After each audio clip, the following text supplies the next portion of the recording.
Students, it's me प्रेरणा भद्रा दत्ता। आज मैं आपके लिए फिर से ट्रिग्नोमेट्री के लिए क्लास 10th जो चैप्टर ट्रिग्नोमेट्री का है उसके लिए मैं क्वेश्चंस आपके लेके आई हूँ। आई होप आपको ये वाला वीडियो भी अच्छा लगेगा। जैसे कि प्रीवियस वीडियो मैंने बनाया था आपके ट्रिग्नोमेट्री पार्ट 1, उसमें मैंने आपके क्वेश्चन शेयर किया था जो कि बहुत इंपॉर्टेंट क्वेश्चन था। इस पैटर्न के क्वेश्चन आपके आते हैं, मैंने वो भी कहा था। तो वो वाला आपने आई थिंक खुद से ट्राई ज़रूर किया होगा। और आज जो मैं आपको लेके आने वाली हूँ वो भी ट्रिग्नोमेट्री क्वेश्चंस ही हैं जो कि बहुत ज़्यादा इंपॉर्टेंट है। इस टाइप के पैटर्न के क्वेश्चंस आपके आते हैं, ये मैं आपको पहले भी बता चुकी हूँ, right. Okay, the most important things मैं आपके लिए ये कहना चाहती हूँ, जैसे मैं ट्रिग्नोमेट्री क्वेश्चंस आपके लिए लेके आ रही हूँ, इंपॉर्टेंट क्वेश्चंस है। तो इसी टाइप के आपको कोई भी चीज़ जो आपके इंपॉर्टेंट लगे कि ये वाला क्वेश्चन में आप फंस जा रहे हो, कोई भी चैप्टर का हो सकता है, जैसे ट्रिग्नोमेट्री हो गया, सर्कल्स का हो गया, या फिर कंस्ट्रक्शन का हो गया, कोई भी चैप्टर का, ये प्रोबेबिलिटी का होगा, स्टैटिस्टिक्स का हो गया। तो अगर इस टाइप का कोई भी क्वेश्चन आपको प्रॉब्लम दे रहा है तो प्लीज़ मुझे आप रिक्वेस्ट कर सकते हो। आपके पास अगर कॉन्टैक्ट नंबर है तो राइटली प्लीज़ मुझे कॉन्टैक्ट कीजिए, और अगर नहीं है तो कमेंट बॉक्स में प्लीज़ मुझे कमेंट कर बताइए कि इस वाले पार्ट में आपको प्रॉब्लम हो रहा है, या वीडियो कैसा लगा वो भी ज़रूर मुझे बताइएगा। And the most important things, आपके पास सिर्फ 3 या 4 मंथ्स बाकी है। क्लियर? आपको करना अभी क्या है, अभी आपको रिवीजन पार्ट में जाना है। जो चैप्टर हो चुके हैं आपको उसमें रिवीजन करना है, और जहाँ आप देख रहे हो कि आपको नहीं आ रहा है उस पार्ट को आप अलग से रखिए। कोई भी चैप्टर के हो सकते हैं 4-5 क्वेश्चंस आपको अटक जा रहे हो, वो क्वेश्चंस को अलग से रखिए, उसके लिए आप अलग से टाइम दीजिए, उसको क्लियर आउट कीजिए। रट्टा नहीं माना, मैथ्स रट्टे वाली चीज़ है भी नहीं, है ना। वो आपको क्या है, आपको पैटर्न समझने वाली चीज़ है, राइट। तो आपको करना क्या होगा, आपको ये करना होगा, आपको पैटर्न समझना होगा। क्योंकि आप याद रखिए, क्वेश्चंस पेपर जब आने वाले हैं बोर्ड में, वो same to same copy paste करके नहीं देने वाले। वो आपके सेम क्वेश्चंस जो है, जैसे न्यूमेरिकल वैल्यूज हो गए, वो आपको सेम नहीं देने वाले। क्वेश्चन पैटर्न सेम होगा, राइट। क्वेश्चन पैटर्न जरूर सेम होगा, बट क्वेश्चंस के न्यूमेरिकल्स जो वैल्यूज होते हैं वो वैल्यूज आपको चेंज करके दे देंगे। क्लियर? सो इसलिए मैं क्या कह रही हूँ, खुद से ट्राई कीजिए। जितना प्रैक्टिस आप कर सकते हैं उतना प्रैक्टिस आप कीजिए। जितना प्रैक्टिस आप करेंगे मैथ्स में, उतना ज़्यादा आप इजीली उसको फ्लो कर सकते हैं। आपका मतलब हाथ वो स्पीड बढ़ जाएगा। फर्स्ट ऑफ ऑल तो ये क्लियर हो जाएगा, ठीक है। आप क्या कर पाएंगे, आपका हाथ का स्पीड बढ़ जाने वाला है एग्जाम टाइम में। नेक्स्टली क्या होगा, नेक्स्ट ये होगा, जैसे क्वेश्चन पेपर में क्वेश्चन आ गए, इजीली आपने पढ़ा, आपको समझ में आ गया, आपको खुद से कर दिया, राइट। आप नर्वस भी नहीं होंगे इस time, right. And the most important thing मैं फिर से कह रही हूँ, जितना हो सके उतना आप प्रैक्टिस कीजिए। मैं आपके क्वेश्चन, इंपॉर्टेंट क्वेश्चन जितना बन सकेगा मुझसे, मैं आपके लिए ज़रूर दूंगी, ठीक है। अगर आप कहते हैं कि मैम प्लीज़ मुझे सिर्फ क्वेश्चंस दे दीजिए, मैं खुद से ट्राई करूँगी, तो उसके लिए भी मैं अलग से वीडियो बनाऊँगी, लेकिन उसके लिए पहले आपको मुझे रिक्वेस्ट भेजना पड़ेगा, ठीक है। तो मैं क्या कह रही हूँ कि मैं आपके लिए जितना हो सकेगा, जितना बन पाएगा, मैं आपके लिए क्वेश्चंस, इंपॉर्टेंट क्वेश्चंस, जितने इंपॉर्टेंट क्वेश्चंस होते हैं मैं आपको दूंगी। आपको फर्स्ट ऑफ ऑल क्या करना है, क्वेश्चंस को देखना है, समझना है, देन खुद से ट्राई करना है। रिमेंबर, क्योंकि आपके पास इतना टाइम अभी है नहीं, राइट। आपको करना क्या है, खुद से ट्राई करना है, उसके बाद ही फिर आपको मैच करना है कि आंसर सेम आया कि नहीं है। अगर आप अटक जा रहे हैं तो मेरा फुल वीडियो देखिए, राइट। किस पैटर्न से मैं कर रही हूँ उस पैटर्न से कीजिए। ट्रिग्नोमेट्रिक एक ऐसा चैप्टर है जिसमें आपके स्टेप वाइज भी आपको मार्क्स मिलेगा। फर्स्ट 2 स्टेप कर लिया आपने, कंस्ट्रक्शन का डायग्राम बना दिया, डायग्राम बनाने के बाद जैसे फर्स्ट 2 स्टेप आपने लिख दिया, अच्छे से स्टेटमेंट वगैरह से कुछ लिख दिया। लास्ट में कभी कभी क्या होता है, जैसे कि हम लोग भूल जाते हैं, या कभी कैलकुलेशन में, मल्टीप्लिकेशन में गलत हो जाता है, ठीक है। तो उस टाइम भी आपके टीचर्स लोग क्या करते हैं, अगर कुछ अच्छा वो टीचर होगा तो वो क्या करेगा, चलो ठीक है, आपके उसमें हाफ मार्क्स 1 मार्क्स कट कर देगा, सिर्फ जहाँ पे कैलकुलेशन गलत हुआ है। बाकी जो स्टेप्स आपने किए हैं उसके लिए मार्क्स आपको ज़रूर देगा, ठीक है। तो कोई भी क्वेश्चन छोड़ के नहीं आना है, फर्स्ट तो ये पॉइंट है। कोई भी क्वेश्चन आप प्लीज़ छोड़ के मत आइए। ट्रिग्नोमेट्री का जो टेबल है उसे अच्छे से याद रखिए, ठीक है। ट्रिग्नोमेट्री जैसे क्वेश्चंस आ जाए आप अच्छे से प्रैक्टिस करके जाएंगे तो खुद ब खुद अच्छे से कर पाएंगे। क्लियर? तो मैं अपना सेशन अभी स्टार्ट कर रही हूँ, part 2 trigonometry. Let's get started.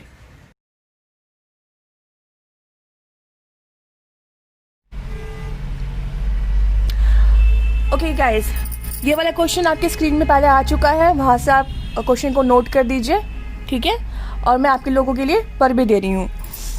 Okay, लिखा क्या है, 7 metre long flag staff is fixed on the top of a tower standing on the horizontal plane. बोला क्या है, एक 7 मीटर लॉन्ग आपका फ्लैग का जो डंडा होता है वो आपका क्या, उसमें टावर के ऊपर ये फ्लैग स्टाफ रखा है, फिक्स किया गया है।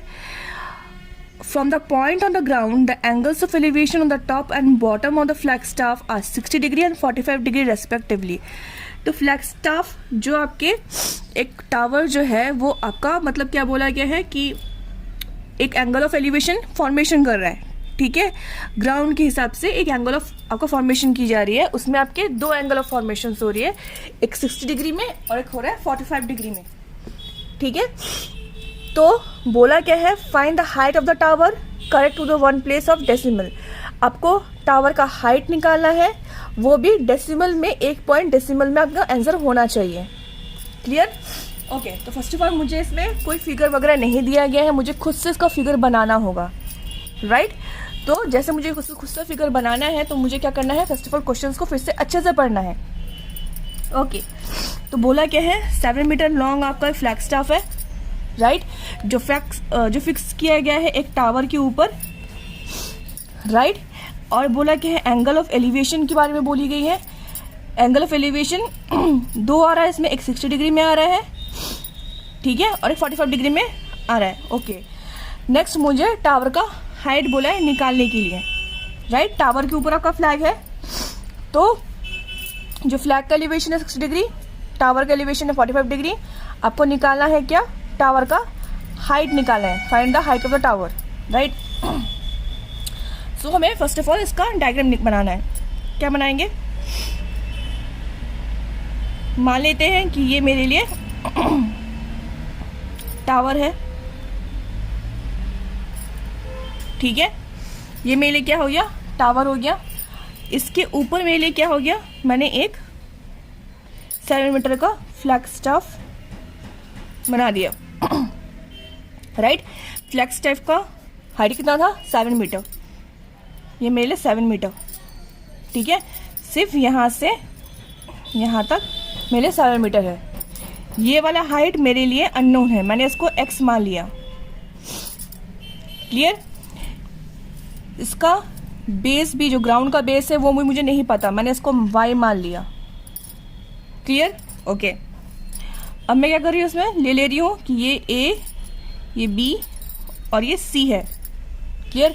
60 डिग्री एंड 45 डिग्री को एलिवेशन बोला गया है। तो 60 डिग्री क्या है, आपका टावर का है, देखिए इसमें लिखा है the top and the bottom of the flag staff. Okay, तो इसके हिसाब से मेरा क्या होगा, 60 डिग्री, ये वाला 60 डिग्री और ये वाला क्या हो जाएगा, फिर 45 डिग्री हो जाएगा। 45 डिग्री। क्लियर? ओके। तो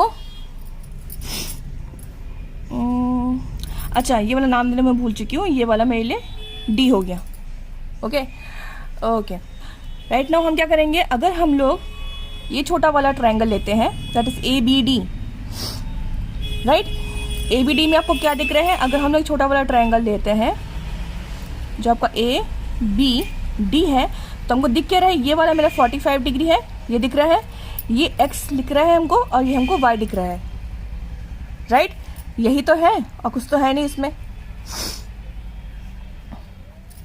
है ना।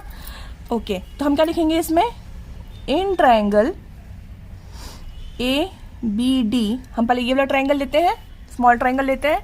ओके, तो इस ट्रायंगल में हमको दिख रहा है क्या है, ये वाला परपेंडिकुलर है, ये वाला हमारे लिए बेस है, ये वाला हमारे लिए हाइपोटेन्यूज है, राइट। तो अगर हम लोग 1045 लेते हैं, 1045 का मतलब क्या हो जाएगा, परपेंडिकुलर बेस। तो परपेंडिकुलर कौन सा है हमारे लिए, परपेंडिकुलर ए डी है, ए डी, बेस क्या है ए बी, ए बी। 1045 का मतलब क्या होता है, 1045 का मतलब होता है 1, है ना। ए डी का मतलब क्या है इसमें, ए डी का मतलब हमारे लिए एक्स है, एक्स। ए बी का मतलब क्या है, वाई, वाई। तो हम इसमें लिख क्या सकते हैं, x is equals to y, ये लिख सकते हैं हम लोग कि x जो है वो इक्वल्स टू वाई है, ठीक है। ओके, यहाँ तक क्लियर। ओके, अब हम क्या करते हैं, अब हम बड़ा वाला ट्रायंगल लेंगे, है ना। बड़े वाले ट्रायंगल में क्या है, बड़े वाले ट्रायंगल में बड़े वाले ट्रायंगल में दिख क्या रहा है, बड़े वाले ट्रायंगल दिख रहा है कि इसमें ए लिखा है, इसमें सी लिखा है, इसमें बी लिखा है और ये वाई है, यहाँ पे एक्स है, यहाँ आपका जो डिवीजन हो गया था वहाँ डी था, इसमें आपका 7 है और यहाँ पे मेरा क्या था 60 था, टोटल मिला के ये वाला 45 था। यही था आपका, देखिए है ना। मैं ये डायग्राम फिर से यहाँ पे बना दिया। क्लियर? ओके।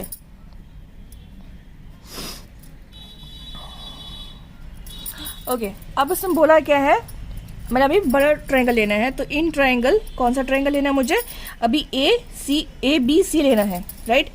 तो ए बी सी में क्या आ जाएगा कौन सा ले रहे हैं हम लोग, ये वाला ले रहे हैं ना, ये वाला ट्रायंगल ले रहे हैं ना, तो है क्या 1060 है। 1060 का मतलब क्या होता है, 10 का मतलब क्या है, परपेंडिकुलर बेस, राइट। तो परपेंडिकुलर के हिसाब से क्या है ए सी, बेस का मतलब क्या है ए बी। 1060 का मतलब क्या होता है, 1060 मतलब √3। ए सी का मतलब क्या है x, ये है, और ये मेरा क्या है 7 कहाँ से आया, आपका 7 मीटर लॉन्ग फ्लैग स्टाफ बोला गया था जो कि टावर के ऊपर था। देखिए टावर के ऊपर था ये वाला, ये आपका गिवन था, ये वाला मैंने फ्लैग स्टाफ बनाया था जो 7 मीटर का है। तो इसके हिसाब से मेरा क्या है ए सी ये है, तो x + 7 हो गया क्योंकि x ये लेना है, ए सी है ना। ए सी में क्या आ रहा है, x भी आ रहा है और 7 भी आ रहा है, ठीक है। तो मुझे क्या लेना है x + 7, clear, divided by a b है, ए बी है, ए बी का मतलब क्या है इसमें y, मैं y लेती हूँ, ठीक है। ओके, यहाँ पर देखिए इसमें मैंने क्या लिखा था, इसमें लिखा था मैंने x = y, मतलब x का वैल्यू जो भी होगा वो y होगा और y का वैल्यू जो भी होगा वो x का भी होगा, तो x = y। ओके, तो इसके हिसाब से मैं क्या कर सकती हूँ, y की जगह पे मैं x लिख सकती हूँ क्योंकि x = y पहले मुझे मिल चुका है, राइट। ओके, तो क्या करना है अभी, √3, ये x यहाँ पे चला जाएगा मल्टीप्लिकेशन के फॉर्म में, ये x इक्वल्स टू किस पार आएगा तो वो माइनस हो जाएगा, प्लस x है तो इक्वल्स टू किस पार जाके माइनस हो जाएगा 7। अब क्या होगा, कॉमन हम लेंगे, x का क्या है कॉमन ले लेते हैं, x √3 - 1 = 7, राइट। ओके, नेक्स्ट क्या होगा, x = 7/√3 - 1, राइट। अब यहीं करके भी छोड़ सकते हैं, लेकिन आप छोड़ नहीं पाएंगे, इसलिए नहीं पाएंगे क्योंकि आपको बोला गया था कि आपको 1 प्लेस ऑफ डेसिमल निकालना है, ठीक है। 1 प्लेस ऑफ डेसिमल अगर क्वेश्चन में नहीं लिखा होता तो आप यहाँ तक करके छोड़ सकते थे, लेकिन 1 प्लेस ऑफ डेसिमल लिखा है, दैट्स वाई आपको उसको सॉल्व करना होगा। ओके, तो x = 7 डिवाइडेड बाई √3, √3 का हम करते हैं तो हमारे क्या आंसर आता है 1.73 आ जाएगा, इसमें -1, right. Okay, then 7 divided by 1.73 - 1 करेंगे तो 0.73 आएगा, तो x का वैल्यू क्या आएगा, x = 9.58। ये आपका हाइट है टावर का, तो हम लिख देंगे इसमें therefore the height of the tower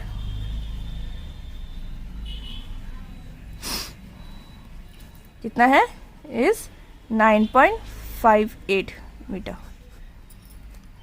clear? Okay okay friends, ये वाला क्वेश्चन देखिए, ये थोड़ा सा अलग टाइप का है। ये क्वेश्चन में एक्चुअली क्या है, आपको देखने में मिल रहा है ये x to y का जो रेशियो है आपको वो निकालना है, राइट। तो पहले हम क्वेश्चन जो है वो पढ़ लेते हैं, अच्छे से समझ लेते हैं, और ये वाला क्वेश्चन आपके पहले स्क्रीन में भी आ चुका होगा, वहाँ से आप लोग पढ़ लीजिए, समझ लीजिए, क्वेश्चन नोट भी कर लीजिए और ट्राई कीजिए। ओके, इस टाइप के क्वेश्चन आएंगे, मैं पहले बोल चुकी हूँ, और ये इस टाइप के क्वेश्चन 100% आएंगे, मैं दावा भी कर रही हूँ। तो पहले क्वेश्चन पढ़ते हैं, right. The tops of 2 tower of height x and y standing on level ground. बोला क्या है इसमें, 2 टावर है, ठीक है, 2 टावर है। The tops of 2 towers of height, आपका हाइट बोला गया है, 2 टावर के जो हाइट है वो आपके बोले गए हैं x and y है, राइट। जो स्टैंडिंग कहाँ पे है, ग्राउंड लेवल में स्टैंडिंग है। जो स्टैंडिंग होंगे तो उसमें क्या है, 2 आपके एंगल सब्स्टिट्यूट बनाई गई है, एक का आपका 30 डिग्री, दूसरे का आपका 60 डिग्री आपका एंगल बनाया हुआ है, ठीक है, angle of elevation. Okay, at the centre of the line joining their feet. इसमें क्या है, centre of the line joining बोला गया है। इसका मतलब क्या है, आपका जो ग्राउंड लेवल में है वहाँ पे आपके इक्वल डिस्ट्रीब्यूशन हो रहा है, राइट। आपको फाइंड क्या करना है, आपको फाइंड करना है एक्स टू वाई। थोड़ा सा ट्रिकी है, राइट। इस टाइप के क्वेश्चंस आएंगे, इसलिए मैं आपको ट्रिकी क्वेश्चंस अभी देना शुरू कर रही हूँ। ओके, तो फर्स्ट ऑफ ऑल क्वेश्चन पढ़ लिया, समझ लिया। अब स्टार्ट करते हैं, उसी हिसाब से हम डायग्राम को बनाना, फिगर को बनाना शुरू करते हैं। The top of two towers of height x and y बोला गया है। तो मैं मान लेती हूँ कि यहां से मेरा एक टावर है, ठीक है। दूसरा टावर इक्वल तो होगा नहीं हाइट, क्योंकि एक एक्स एक वाई है, मतलब एक बड़ा एक छोटा मान लीजिए, राइट। ये मेरे लिए एक्स ले लेते हैं, ये मैंने वाई ले लिया, राइट। मैंने इसमें ए बी सी डी ले लिया, राइट। ओके, यहाँ मैंने एम ले लिया, एक मिड पॉइंट। ओके, अब इसमें बोला क्या है, आपका एंगल्स जो फॉर्मेशन हो रहा है वो 30 डिग्री का है, दूसरा 60 डिग्री का है। तो मैं मान लेती हूँ कि ये वाला मेरा 30 डिग्री है और ये वाला मेरा 60 डिग्री है, राइट। ओके, अब इसमें बोला क्या गया था कि centre of the line joining, तो इन दोनों का डिस्ट्रीब्यूशन सेम होगा। तो इस हिसाब से मैं इसको मान लेती हूँ कि ये वाला क्या हो जाने वाला है, ये वाला मेरे लिए अभी, ये वाला आपका सेंटर ऑफ लाइन जॉइनिंग बोला है, तो इसके हिसाब से मेरे लिए ये Z मान लेते हैं, ठीक है। ये मेरे लिए Z मान लिया, clear. Okay okay, so start करते हैं। अभी लिखेंगे क्या इसमें, M आपका क्या है, हम सोल्यूशन स्टार्ट कर रहे हैं, राइट। तो लेट M, ये M जो है be the centre of the, क्या है ये, क्या लिखा था, सेंटर ऑफ द लाइन जो नहीं लिखा था इसमें, तो वो लिखेंगे centre of the line joining their feet, ये लिख दिया मैंने, ठीक है। Okay, the centre of the line joining their feet, ये लिख दिया। ओके, अब हम क्या करेंगे, दिख क्या रहे, हमें लिखना होगा कि b m equals to m d है। ओके, तो हम लिख सकते हैं इसमें let b m is equals to m d. उस हिसाब से मेरा क्या हो गया, इक्वल्स टू जेड, ये जेड है, बी एम का वैल्यू क्या है जेड, एम डी का वैल्यू क्या है जेड, तो b m equals to m d का मतलब क्या होता है, जेड होता है। B m equals to m d का मतलब क्या होता है, जेड होता है। ओके, अब हम क्या करेंगे, हम ओके, तो इस हिसाब से क्या हो गया, इस हिसाब से हम दिखेंगे। हम पहले ये वाला ट्रायंगल लेते हैं, तो इन ट्रायंगल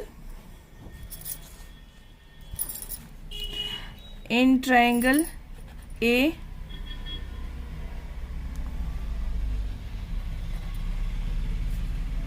एम बी, अच्छा ए एम बी भी क्या दिख रहा है हमको,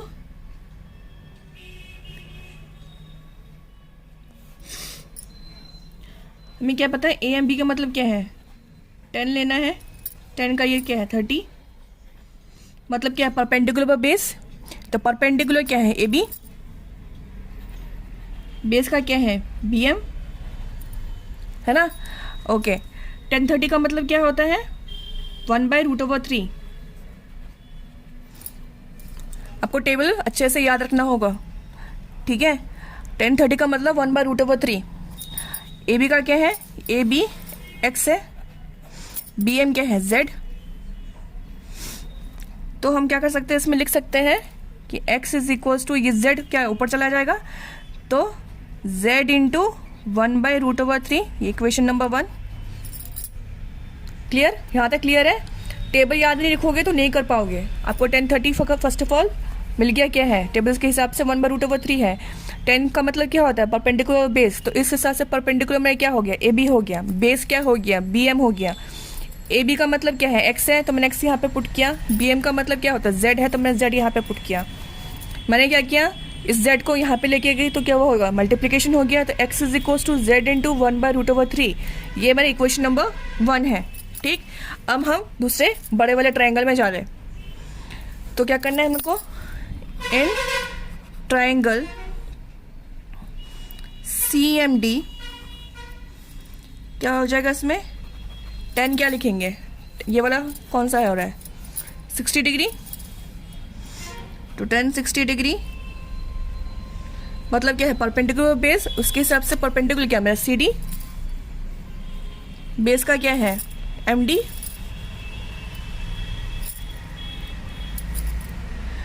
तो 1060 का मतलब क्या होता है, 1060 का मतलब होता है √3, है ना।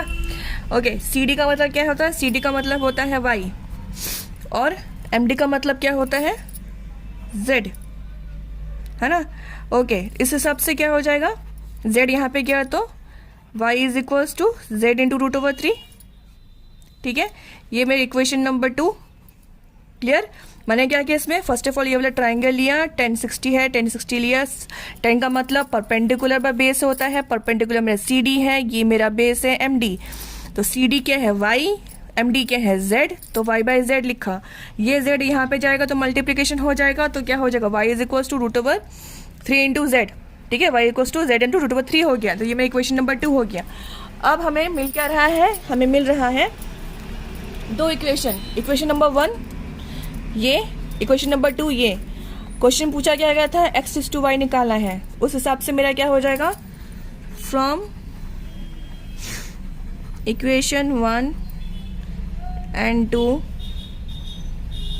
वी गेट, क्या मिलेगा हमको, x/y = x का वैल्यू क्या था, x का वैल्यू हमें दिख रहा था, x = क्या था z × 1/√3, तो z/√3 यह था, y का वैल्यू क्या था z × √3, ये y का वैल्यू है, तो z × √3, राइट। तो ये z कट गया, ओके। अगर ये z कट गया तो हमें क्या पता है, √3 × √3 का मतलब क्या होता है, √3 × √3 मतलब ओनली 3, तो हमारा क्या हो जाएगा, हैंस क्या x/y = 1:3, ये हमारा आंसर, ठीक है। ये बहुत ही इंपॉर्टेंट क्वेश्चन है, पकड़ लीजिए कि इस टाइप का क्वेश्चन आ चुका है आपका एग्जाम में, तो खुद से अभी सॉल्व करना है, लेकिन पहले समझ लीजिए, और ये जो क्वेश्चन आपके स्क्रीन में आ रहा है वो आप क्या कीजिए, उस क्वेश्चन को आप अपने कॉपी में नोट कर लीजिए, ठीक है, फिर वहाँ से आप समझना शुरू कीजिए, ट्राई करना शुरू कीजिए, ओके। अगर आपको इस टाइप के क्वेश्चन और भी चाहिए तो प्लीज़ मुझे बताइएगा, मैं आपके लिए इस टाइप का वीडियो और बना के लेके आने वाली हूँ, क्लियर। ओके फ्रेंड्स, आप देख चुके हैं मेरा वीडियो अभी, राइट। तो प्लीज़ मुझे बताइएगा कि किस तरह से ये आपको समझ में आया, कैसा समझ में आया, या फिर कहाँ प्रॉब्लम, फिर से आपको प्रॉब्लम दिख रहा है कि नहीं ये मतलब हो नहीं रहा है, या फिर आपको दूसरा किसी क्वेश्चन में प्रॉब्लम है, तो प्लीज़ मुझे बताइए। अगर नहीं आप कर पा रहे हैं कोई और चैप्टर्स के लिए, और क्वेश्चन आपके डाउट है, किसी और सब्जेक्ट में डाउट है, तो प्लीज़ वो भी बताइएगा मुझे।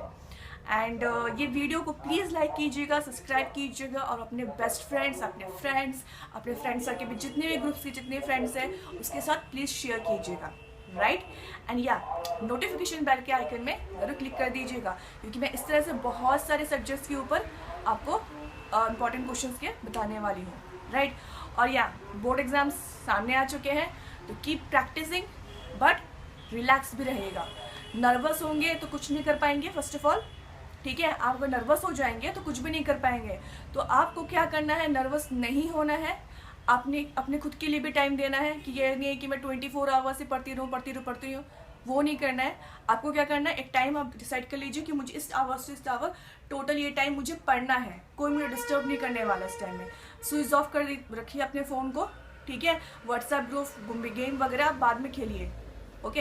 आपको क्या करना है, अभी आपको एक टाइम दीजिए कि मुझे 8 आवर्स ही ये टाइम मेरा है, ये 8 आवर्स मुझे पढ़ना है, राइट। टोटल पढ़िए, उसके बाद आपको जो करना है वो कीजिए। टीवी देखना है देखिए, रिलैक्स करना है कीजिए, सोना है खेलना है, जो भी करना है करिए, ठीक। बट मैथ्स ऐसा चीज़ है जो आपको प्रैक्टिस के बिना आप क्लियर आउट नहीं कर पाएंगे, तो कीप प्रैक्टिसिंग, ओके। और क्या करना है, नर्वस नहीं होना है। The main thing is that जैसे आप नर्वस होंगे आप टोटल डूब जाओगे। मतलब ये है नर्वस हुए, क्वेश्चन जो आपको पता था आपने वो भी भूल दिया और फिर आपने गलती करना शुरू कर दिया, और जितना आप गलती करोगे फिर उतना ज़्यादा नर्वस होने वाले हो, राइट। तो प्लीज़ नर्वस बिल्कुल मत होइएगा। आपको करना क्या है, आपको प्लीज़ एक ही चीज़ करना है, वो है प्रैक्टिस करना है, रिवीजन करना है।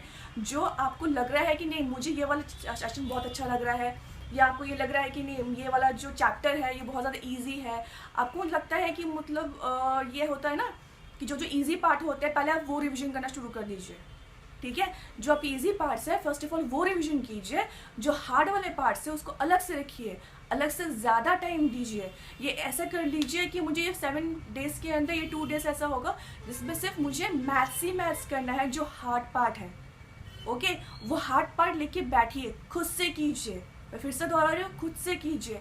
नहीं आ रहा है समझिए, ठीक है। रट्टा नहीं मारना है। Maths is not a thing that you मतलब जस्ट आपको प्रैक्टिसिंग करना है ओनली, ओके। आप प्रैक्टिस जितना करोगे उतना आप क्लियर आउट होंगे, क्लियर, ओके।